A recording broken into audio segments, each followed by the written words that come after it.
Hola, muy buenos días. Mi nombre es Alejandra Collazo Rodríguez. Yo soy capacitadora de la Comisión Estatal de Derechos Humanos, adscrita a la Dirección de Educación y Capacitación.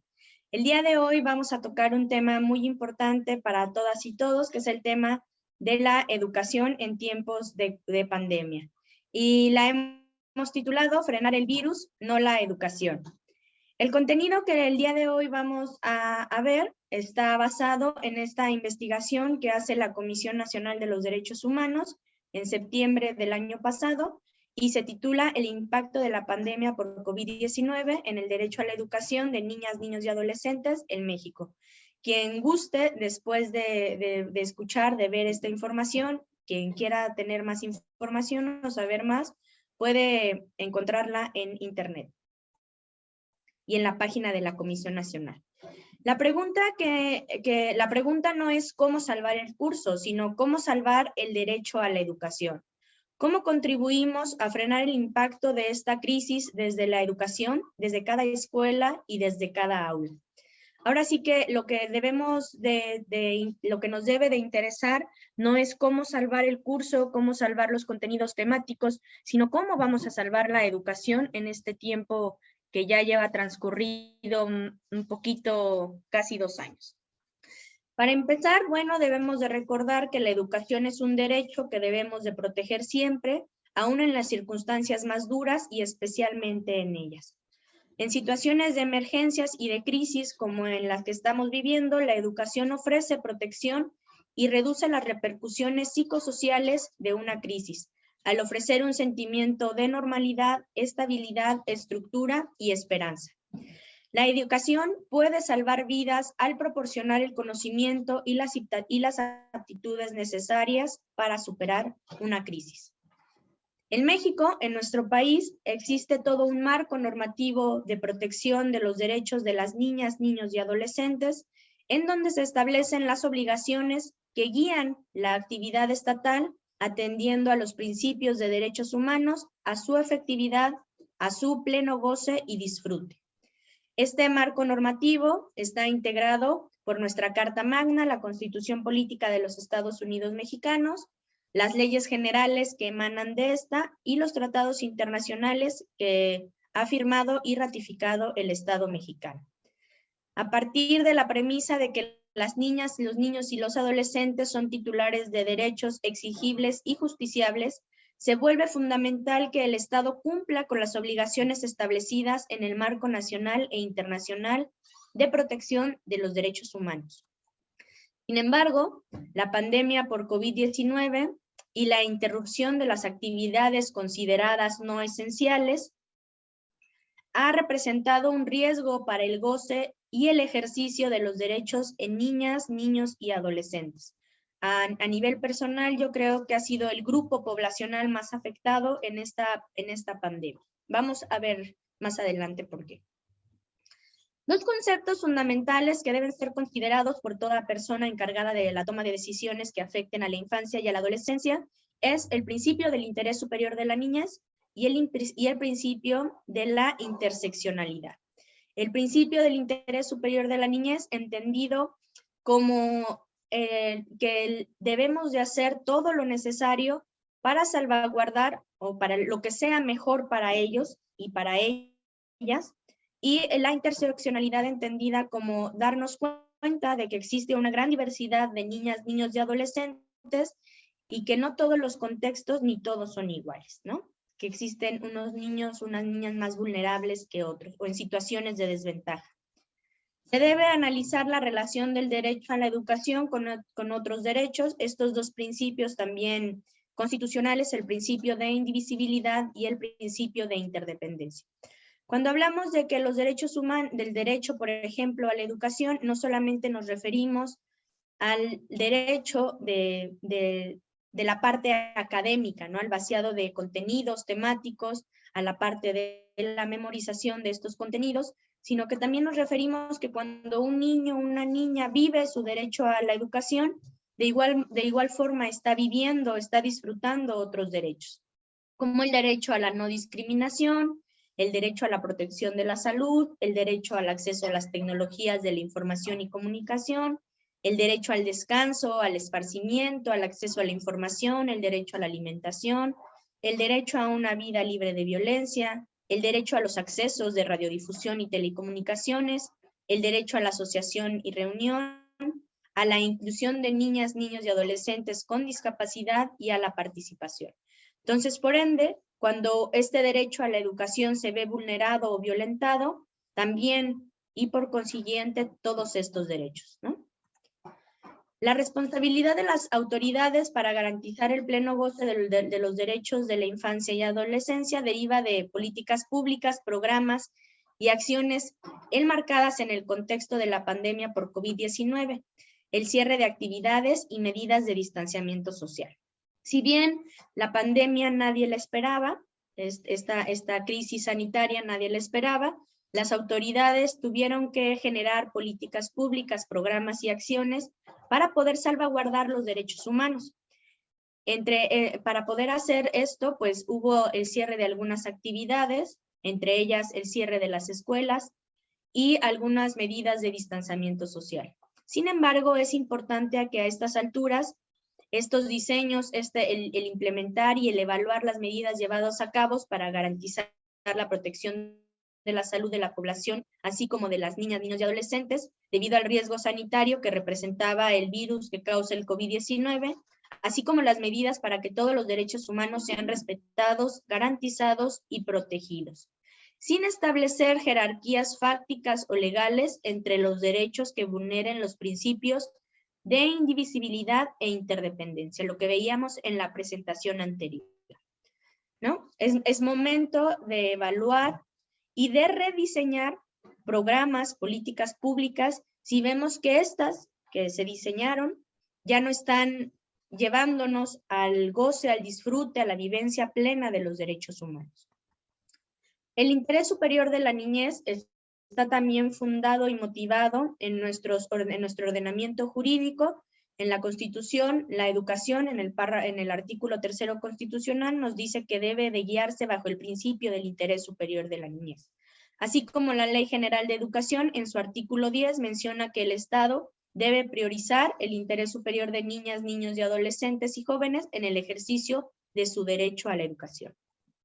La Convención sobre los Derechos del Niño, en su artículo 28, se refiere a que el derecho a la educación debe garantizarse en condiciones de igualdad de oportunidades y accesibilidad por cuantos medios sea posible. Hay que recordar que la Convención sobre los Derechos del Niño es un documento jurídicamente vinculante para el Estado mexicano y que por ende pues debemos de respetar y garantizar lo que nos marca este documento jurídico internacional. Además, nos dice el artículo 28, es obligación de los estados fomentar la asistencia escolar con el fin de reducir la deserción escolar. Esto último es uno de los retos que enfrentaron las autoridades mexicanas durante el cierre de las escuelas, que duró ya 21 meses. Y en este momento, ante el regreso a clases, pues la pandemia por COVID-19 también provocó una crisis económica generalizada, lo que pone en riesgo a niñas, niños y adolescentes de vivir situaciones de trabajo infantil, explotación y trata. La problemática se asocia también con que el interés superior de niñas, niños y adolescentes en muchas ocasiones queda sujeto a interpretación de personas adultas guiadas por convenciones y expectativas sociales que convierten este principio en una concesión, considerando a este grupo poblacional como objetos de protección y no como personas sujetas de derechos. Aquí es importante resaltar que aunque ya la mayoría de las autoridades y de las instituciones conocemos, hemos escuchado, nos hemos capacitado sobre el principio del interés superior de la niñez, no ha sido todavía bien entendido este principio. Seguimos pensando o lo seguimos utilizando, interponiendo bajo esta visión adultocentrista de nosotros, de lo que creemos nosotros como adultos que es lo mejor para esta población. Y seguimos considerando a esta población o nuestros programas, nuestras políticas públicas dirigidas a esta población siguen partiendo desde una visión de protección y no como en realidad como sujetos de derechos. es importante y sería interesante analizar sobre estas medidas que se tomaron para el cierre de las escuelas. ¿Qué tanto se les preguntó a este grupo poblacional? ¿Qué tanto se le preguntó a las niñas, a los niños, si era lo que ellos querían? ¿Cómo podía buscar una solución, ¿no?, ante esta situación? Sin embargo, pues creo que no fue así. En caso de niñas, niños y adolescentes en situación de vulnerabilidad, pues todavía se incrementa más, ¿no? Se expresa que las autoridades y las personas responsables de tomar decisiones deben tener en cuenta los diferentes tipos y grados de vulnerabilidad de cada niño, pues estos son únicos y cada situación debe evaluarse de acuerdo con esta condición excepcional. El interés superior de la niñez es crucial para hacer una revisión inicial respecto a las medidas adoptadas por las autoridades federales y estatales en nuestro país, particularmente ante la determinación de cerrar las escuelas e impulsar un aprendizaje a distancia, considerando las brechas de desigualdad que existen entre la situación de pobreza y la discriminación histórica de distintos grupos poblacionales, ¿no? Desde un enfoque jurídico, es importante entender que los actos de la autoridad deben estar debidamente fundados y motivados. Cada acto de la autoridad debe estar fundado y motivado. Cualquier transgresión a partir de su actividad a estos derechos en el ámbito de sus competencias, de sus atribuciones o de sus facultades, se considera una vulneración al pleno goce y ejercicio de los derechos humanos, ya sea por omisión, por dejar de hacer, o debido o a la incorrecta o ilegal actuación de las autoridades, lo que rescreva al Estado de Derecho y subsecuentemente reduce la efectividad de las instituciones y los mecanismos diseñados para garantizar los derechos humanos. Por eso les digo yo que es importante a estas alturas hacer un análisis, una evaluación de qué tanto han sido ahora sí que las mejores medidas que ha tomado el Estado el cierre de las escuelas, ¿no?, ante esta situación, ante esta crisis sanitaria. La falta de estrategias integrales diseñadas con perspectivas de derechos humanos que aseguren el acceso a la educación de niñas, niños y adolescentes representa un riesgo tanto al proceso pedagógico y cognitivo de este grupo como la garantía de los otros derechos. Si bien muchos quisimos salvar el curso, quisimos salvar el 3er grado de primaria, el 4º grado de primaria, nada más nos enfocamos a la parte teórica, a la parte de los contenidos temáticos y nos olvidamos un poco de diseñar estrategias integrales, ¿no?, que les ayudara a toda la parte integral de las niñas y niños y adolescentes. Según el Banco Mundial, más de 37,5 millones de estudiantes en México fueron afectados por el cierre completo de planteles educativos, pues la nula asistencia a espacios que cumplen con una función superior a la estrictamente académica por periodos prolongados puede causar daños sociales y económicos irreversibles en toda una generación. Otra vez, recordar que los planteles educativos no solamente cumplen con la función académica, ¿no?, sino que va más allá, es un lugar, es un espacio seguro en donde las niñas y los niños se desarrollan integralmente, conviven, desarrollan competencias, adquieren habilidades, destrezas, que los va formando como seres humanos, como personas, como individuos. Es importante recordar que las escuelas son espacios indispensables para el pleno desarrollo de niñas y niños en diversas esferas. En la encuesta para la medición del impacto COVID-19 en la educación, ECOVID 2020, se expuso que casi el 60% de los 738,400 estudiantes mexicanos que abandonaron la escuela durante el último año señalaron hacerlo por razones asociadas o causadas por el COVID-19.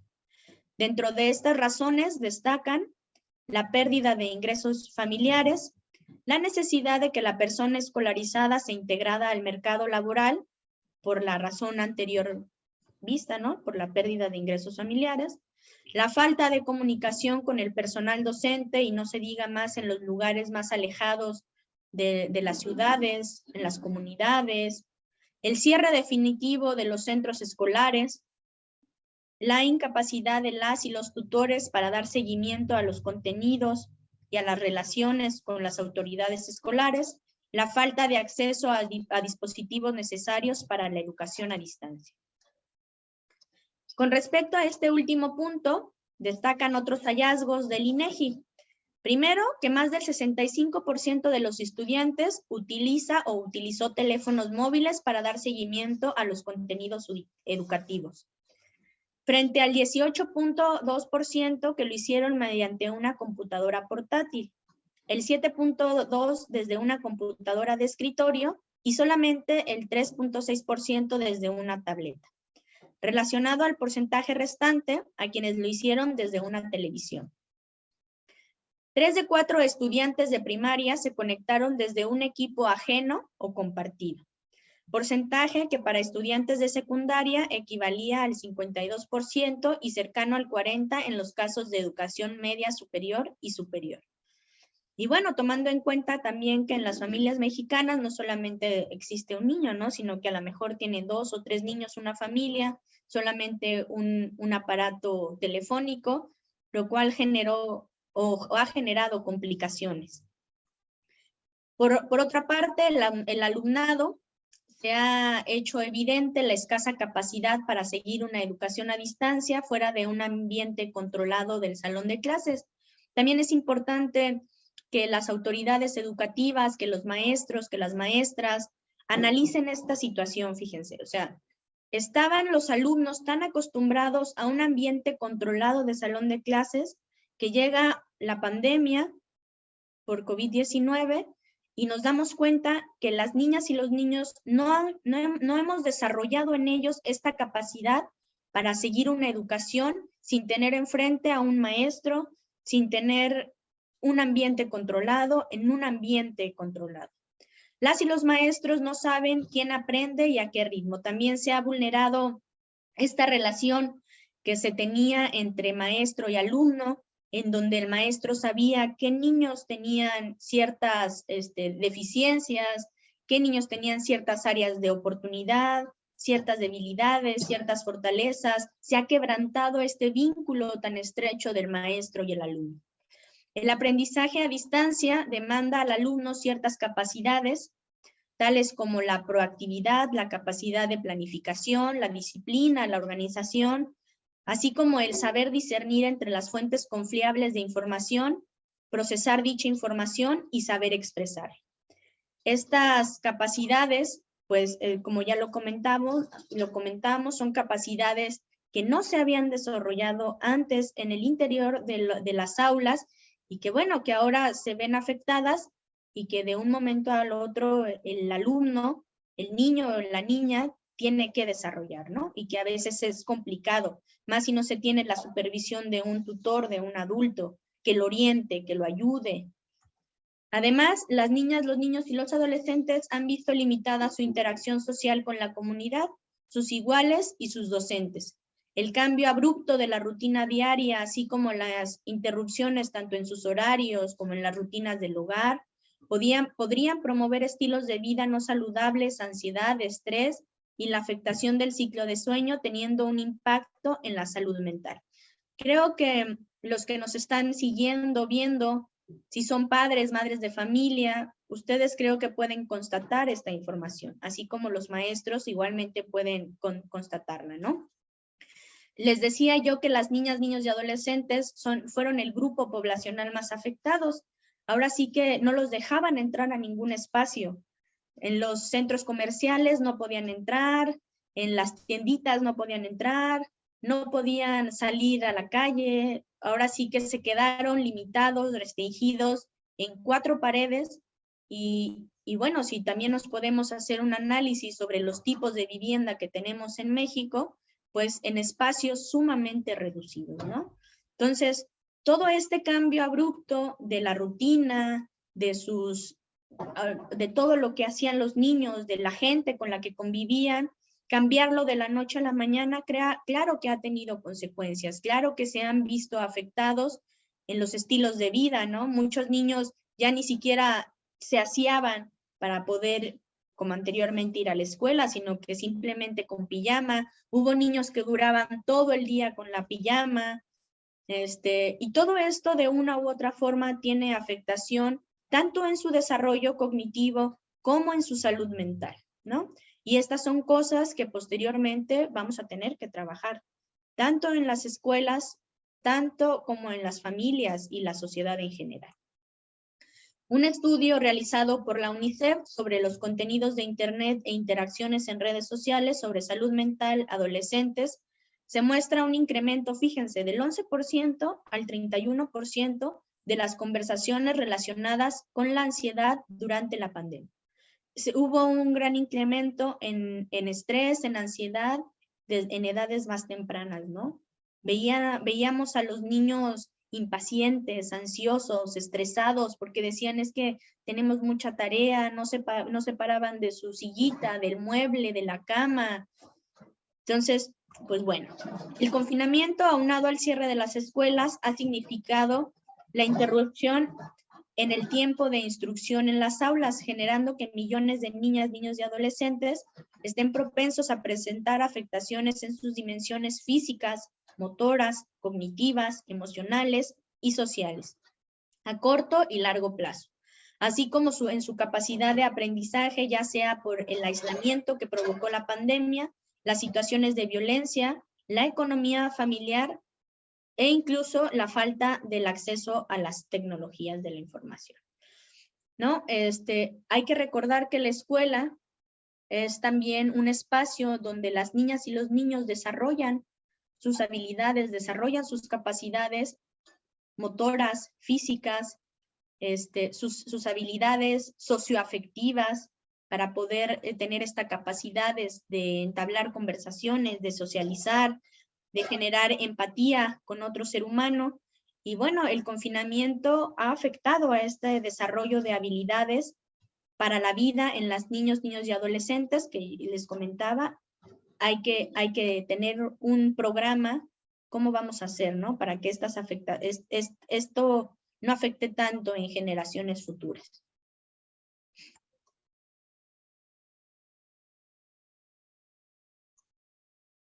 Es importante reconocer el papel que desempeña la escolarización en el desarrollo integral de las personas, así como su función para dar cumplimiento a las obligaciones estatales con respecto a la garantía de los derechos humanos. Además de la función de enseñanza, las escuelas fungen como espacios de interacción que contribuyen al desarrollo emocional y social de las y los educandos, que fomentan la expresión y participación de niñas, niños y adolescentes en sus comunidades y representan un espacio para la protección frente a las violencias y de seguridad alimentaria, principalmente para la población infantil con mayor vulnerabilidad, ¿no? Estos programas que se tenían de los alimentos comunitarios, el incremento de las violencias en los espacios familiares, bueno, pues los centros escolares ayudaban en esta dinámica social que se ha visto afectada. Por eso es importante reconocer la importancia de la escolarización, la importancia de los centros escolares. Para mitigar los efectos psicológicos, físicos, sociales y emocionales, se ha generado el confinamiento. Las políticas públicas deben incorporar la perspectiva de derechos humanos y una visión de las infancias y adolescencias como personas titulares de derechos y no solamente asistencialista y de protección. Es preciso referir la obligación del Estado por considerar aquellos elementos, sean técnicos de infraestructura, jurídicos, presupuestales, entre otros, con que deben contar para el cumplimiento de sus obligaciones. Y a su vez, las obligaciones del Estado en materia de derechos humanos no puedan verse meramente mermados, tomando como justificación cuestiones presupuestales, ni ajustar la observancia de un derecho por encima de otro. Además, debe prevalecer siempre el principio del interés superior de la niñez ante las siguientes problemáticas. Vamos a ver cuáles. La desigualdad en el acceso a servicios y educación. Los niveles de rezago educativo en el país previo a la pandemia. Hay que recordar que ya existía un porcentaje muy alto de rezago educativo en el país previo a la pandemia, que también hay que hacer un análisis ahí en la parte educativo. La vulneración de un derecho en busca de atender otro, si bien el cierre de las actividades responde a la necesidad de proteger el derecho a la salud de la población, Se deben implementar estrategias y acciones conjuntas que garanticen el cumplimiento de las obligaciones del Estado en materia de derechos humanos, sin que se considere una perspectiva de supremacía de un derecho ante otro. Por eso es importante a estas alturas evaluar si el cerrar las escuelas sigue siendo la mejor metodología para salvaguardar los derechos humanos de niñas, niños y adolescentes. La omisión del Estado por brindar los elementos necesarios para cumplir con su obligación de respetar, proteger, promover y garantizar los derechos humanos a la salud y a la educación. Y como vimos, no nada más a estos dos derechos, ejes, sino a todos los demás que conllevan. En este contexto que resulta fundamental, se generen sinergias entre los distintos actores enfocadas a lograr el pleno goce y ejercicio de los derechos humanos de todas las personas.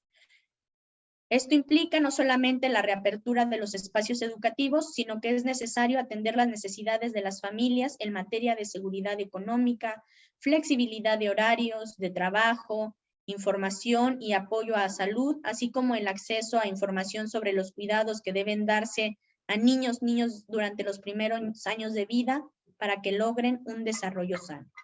¿Qué quiere decir? Que abriendo las escuelas tampoco se va a resolver la problemática que se ha generado por la crisis sanitaria, sino que es necesario trabajar en conjunto, un trabajo interinstitucional de las instituciones, de las personas que se encargan del cuidado, de la atención de niñas, niños y adolescentes, así como de las familias, esta parte, ¿no?, de la flexibilidad en los horarios de trabajo de los padres, de las madres de familia, así como el educar a los padres de familia sobre el desarrollo de las niñas y los niños, ¿no? Nadie nos enseña a ser padres ni madres, y creo que es importante que el Estado, a través de las instituciones, les enseñe a los padres y a las madres de familia a ser padres y madres y a conocer el desarrollo de las niñas y los niños y a entender esta parte de que las niñas y los niños son sujetos de derechos.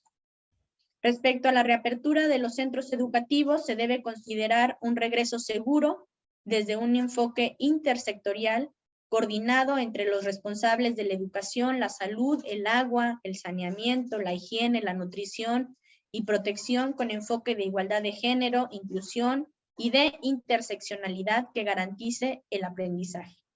Las medidas adoptadas para dar continuidad a las actividades educativas, ya sea de manera presencial o a distancia o con esquema mixto, deben considerar un enfoque interseccional. Ya les decía yo que este es uno de los principios que debemos de tomar muy en cuenta. Que valore las circunstancias y las necesidades específicas de los diversos actores de la comunidad educativa, misma que son distintas por nivel educativo, tipo de plantel, ya sea público, privado e incluso la entidad federativa, además de tomar en cuenta los distintos grupos poblacionales y las circunstancias sociodemográficas, económicas, étnicas, de movilidad, condición de discapacidad, entre otras. Así como la diversidad de alumnos que tenemos o que encontramos. Como prioridad en los centros escolares se debe establecer espacios y métodos de acompañamiento psicológico que permitan identificar el efecto nocivo del periodo de confinamiento y distanciamiento social en la salud mental de las niñas, niños y adolescentes. Otra vez recordar, y como decía la frase principal de esta capacitación, de esta conferencia, la pregunta no es cómo salvar el curso, sino cómo salvar la educación.